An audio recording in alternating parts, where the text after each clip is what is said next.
Bueno, en esta parte del curso lo que vamos a plantear es un poco la direccionalidad que tiene que llevar la tarea de planificación del profesor. Es decir, cómo voy a repartir esos recursos, qué tipo de criterios voy a seguir para llevarme parte a casa y parte al aula. En este caso, bueno, vamos a hablar, al final vamos a proponer un pequeño ejemplo, pero lo más importante es tener claro que no existe una fórmula cerrada. Es decir, la educación no es la Thermomix, no hay una manera clara. De hecho, hay varias alternativas, ahora veremos en cuando entremos en materia, para revertir esa circunstancia y volver del revés exactamente todo lo que hemos comentado. Lo que sí es claro es que todo aquello que no entre dentro de la planificación y se nos vaya un poco de ahí, nos va a generar un estrés importante. Y ese estrés viene determinado por la sencilla razón de que cuando alguien tiene que estar improvisando constantemente sobre la marcha, al final las decisiones que va a tomar uno no le van a dejar conforme, casi seguro.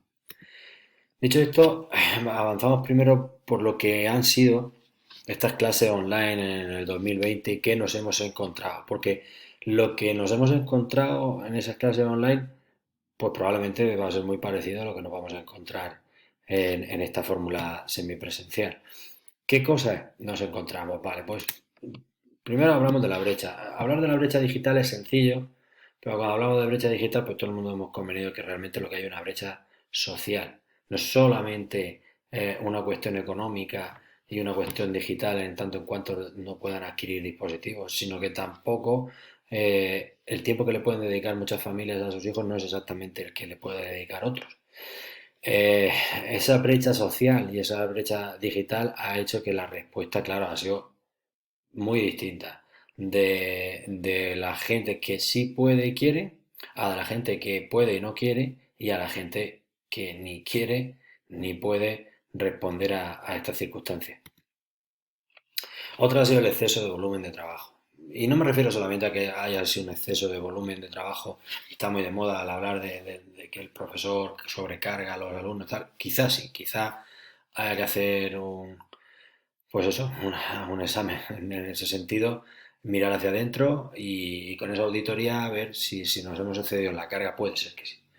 Pero el exceso de volumen, ese exceso de volumen además ha revertido en nosotros mismos. Quiero decir que no hemos mandado tantísimos deberes porque queríamos sobrecargar a nadie, sino porque lo que queremos es abarcar realmente lo que los alumnos quieren aprender. Claro, si yo pretendo que los alumnos terminen con el temario tal como yo quería, y si yo quiero dar las mismas horas que tenía afuera, pues convierto esto en una bola de nieve espectacular. ¿Y qué ha pasado? Pues que además quiero corregirlo todo, quiero que todo esté bien, quiero que el alumno sepa y la familia que estamos pendientes y acaba un volumen de trabajo desorbitado absolutamente. Luego la formación digital.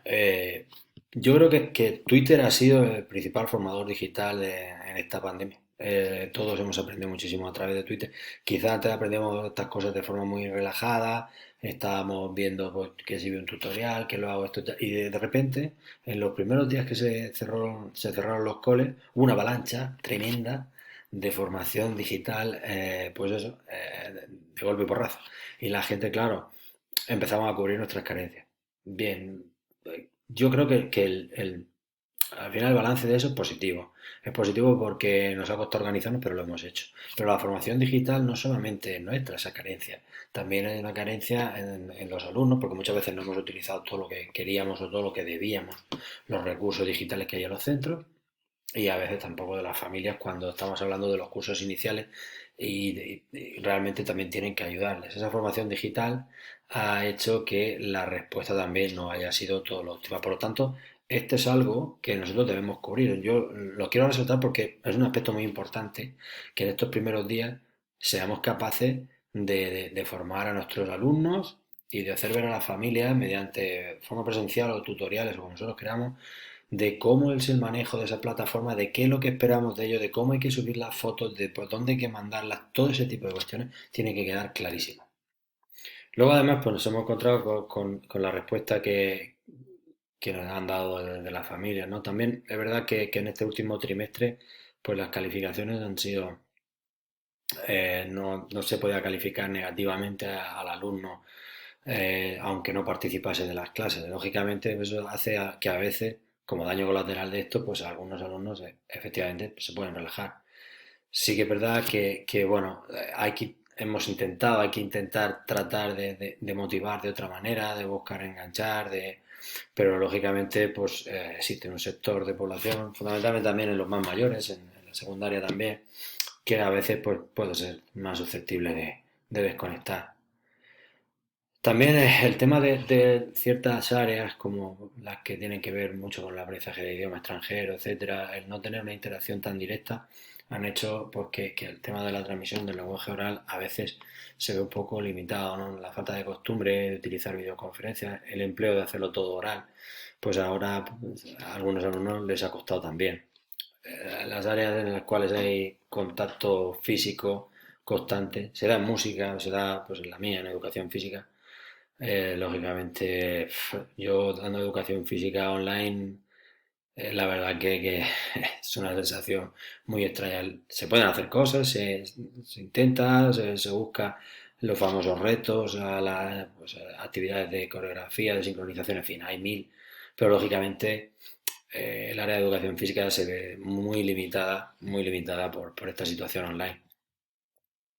Luego también lo que hemos visto, pues, el tema de la intromisión en el ámbito familiar, ya sabemos que este tipo de tareas genera conflicto en casa porque hay veces que no se quieren poner, porque los padres intentan forzar la situación, porque rompen el horario, porque estoy utilizando un ordenador que es el ordenador familiar y lo tengo que soltar ya.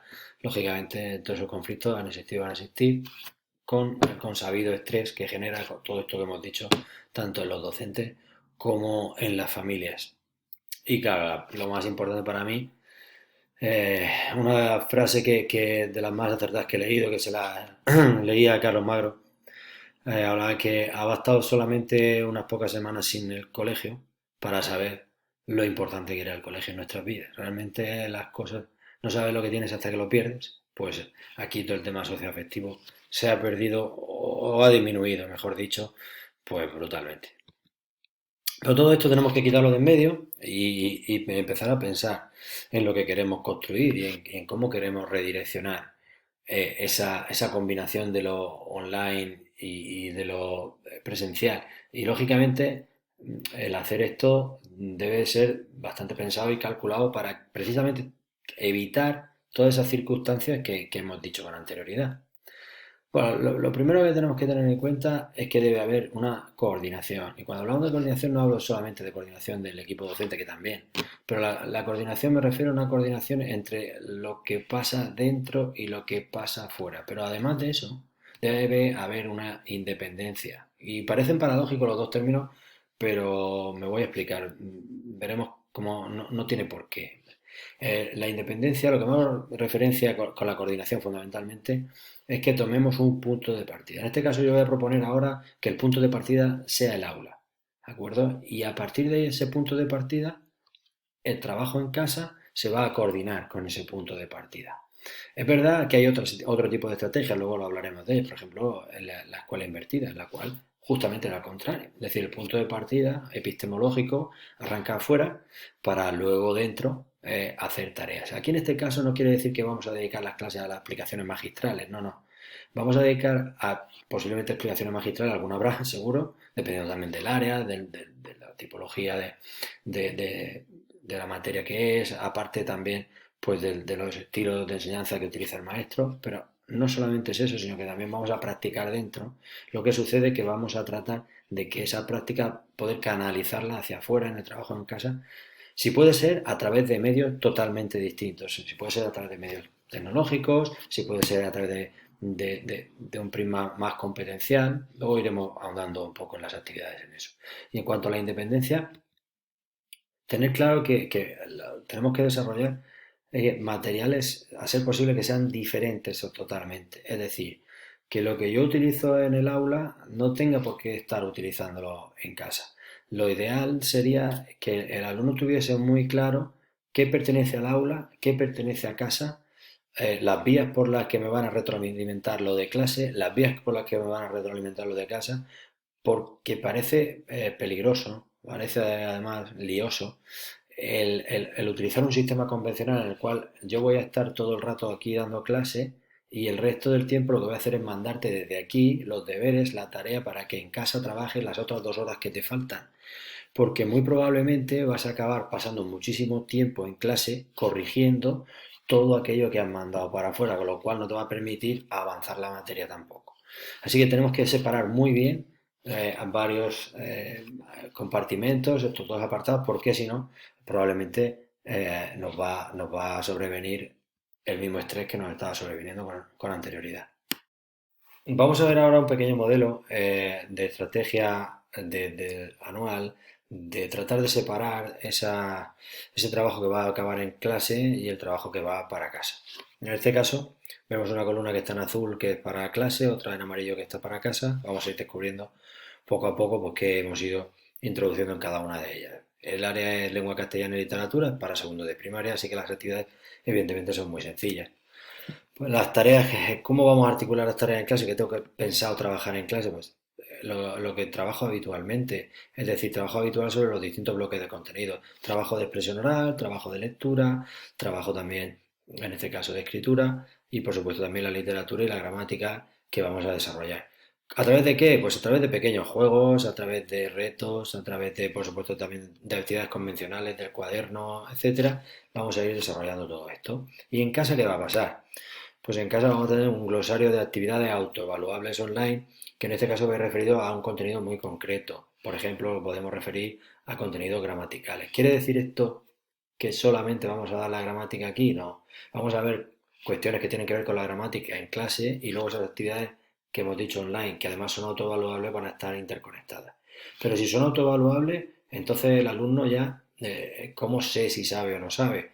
Pues a través de pequeños retos que yo le voy a poner online, que luego veremos en el apartado de evaluación cómo podemos articularlo. Voy a tener además pues un cuaderno de actividades para poder trabajar las cosas que a mí me interesen trabajar. Pero en este caso ese cuaderno no vuelve a clase, sino que los alumnos lo que van a hacer es pues sacar una fotografía de lo que a mí me interesa y lo que yo quiera retroalimentar. Por ejemplo, si estamos trabajando en la M antes de P o antes de B, pues lo que van a hacer en la actividad, en el cuento que escriban, en la historia, redacción, lo que yo les planteé, es sacar una foto y lo que yo voy a retroalimentar fundamentalmente va a ser el empleo de la M antes de la P o de la M antes de la B. No tratar de que el feedback sea tan amplio, acotarlo, para que esa información primero sea significativa y segundo sea abarcable por parte del maestro. ¿Qué premisa vamos a seguir en clase? Pues en clase va a ser un poco el motor del área. Ahí va donde vamos a iniciar todas las explicaciones teóricas, va a ser un poco la que canalice lo que va a pasar en clase, por supuesto, y lo que va a pasar en casa también. Tenemos también en clase que dar a conocer la plataforma. Los alumnos tienen que saber utilizar la plataforma o en su defecto las familias tienen que saber utilizarla, porque si no luego vamos a tener que atender multitud de dudas y cuestiones que no tienen nada que ver con lo pedagógico y sí en este caso con la logística. Y por otro lado, la selección de contenidos, que en este caso es muy importante, porque nos va a permitir poder poner el acento, poder poner el énfasis en lo que a nosotros nos interesa como prioritario. Premisas en casa, programar el trabajo para la semana, el trabajo no tiene que trabajarse, simplemente lo de un lado que es autoevaluable se lo van a evaluar ellos solos y yo voy a saber si saben o no saben a través de los retos y en lo de las actividades de cuaderno de trabajo que me interesen me sacarán una foto, me la enviarán y yo les daré feedback a través del audio, a través de una videollamada, etcétera, de lo que yo pretendo hacer. Por supuesto, ahí he colocado también el trabajo de colocar los tutoriales porque a pesar de haberlo explicado en clase es probable que alguno se despiste, que no sepa bien a lo que nos estamos refiriendo, por lo tanto los tutoriales van a ser muy importantes.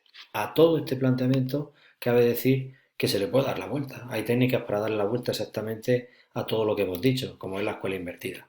La escuela invertida lo que pretende es que el alumno se forme teóricamente en casa, pero que se forme teóricamente no solo a través de visionado de vídeos, sino leyendo artículos, etcétera, y también planteando dudas, planteando lo que le gustaría aprender sobre un tema, etcétera. Entonces, lo que hace es obtener una serie de informaciones, las cuales después el maestro tiene que canalizar en el aula, primero resolviendo las dudas que han surgido, retroalimentando lo que se haya pensado, lo que se cree que puede aprender, etcétera, y lo más importante, creando tareas para aplicar todos esos conocimientos dentro de, pues, de una tarea de aplicación, de una tarea más global.